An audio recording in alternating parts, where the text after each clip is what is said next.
உடனே அல்லாஹ் உதவி வராது. Very final moment. நெருப்புல போட்ட பிறகு நெருப்பு கூடாகுது. கத்திய கொண்டு போய் களத்து கிட்ட வைக்கிற டைம் வேணாம் என்றான் அல்லாஹ். குழந்தைய விட்டுட்டு போன பிறகு ஜம்சம் வருகிறது. அல்லாஹ்வுடைய நல்லடியார்களே, சோ ரசூலுல்லாஹ் அங்க போன பிறகு எந்த கட்டம் யுத்தத்துக்கு வந்த பிறகு லாஸ்ட் மூமெண்ட்ல அல்லாஹ் காத்து அனுப்புறான். அல்லாஹ்வோட உதவி லாஸ்ட் அவர். அந்த டைம் வரைக்கும் பொறுமையா பொறுத்து கொண்டு தொழுது கொண்டே இருந்தார். ஏன் அல்லாஹ் என்ன கைவிட மாட்டான் என்று யாரு நம்புறாங்களோ இதான் கொஸ்டனுக்கு ஆன்சர். யாரு பொறுத்து கொண்டிருக்கிறாங்களோ அவங்கள ஒரு நாளும் அல்லாஹ் கைவிட மாட்டான். மூசா நபிக்கு மேப் தெரியாதுன்னு நினைக்கிறீங்களா? அந்த மக்கள் எடுத்துட்டு போற நேரம் எங்க எடுத்து வராங்க?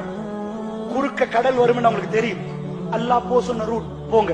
அவங்க திரும்பி கேட்கல, யா அல்லாஹ் அந்த ரூட்ல போனா கடல் வருமே, போங்க மூசா போங்க. மக்கள் சொன்னாங்க, அதா ஃபிரௌனோட கூட்டம் ஒரு இன்னால முதரக்கூன் மாட்டிட்டோம் மூசா, மெப்ப பிழைச்சிட்டீங்க. இதா பின்னாடி ஃபிரௌன் வாரான். கடல் என்ன செய்யறது? மூசா அலைஹிஸ்ஸலாம் சொன்னாங்க, இன்ன மஅய ரப்பி ஸயஹ்தி, என் ரப்பி என்னோட இருக்கிறான், வழியை காட்டுவான். பாராசூட் வருமா, ஹெலிகாப்டர் வருமா, சீப்ளேன் வருமா தெரியாது, என்ன வழின்னு எனக்கே தெரியாது, பட் வழி காட்டப்படும். இன்ன மஅய ரப்பி ஸயஹ்தி, என் ரப்பி என்னோட இருக்கிறான், அவன் நிச்சயமா வழி காட்டுவான். அல்லாஹ் வழி காட்டு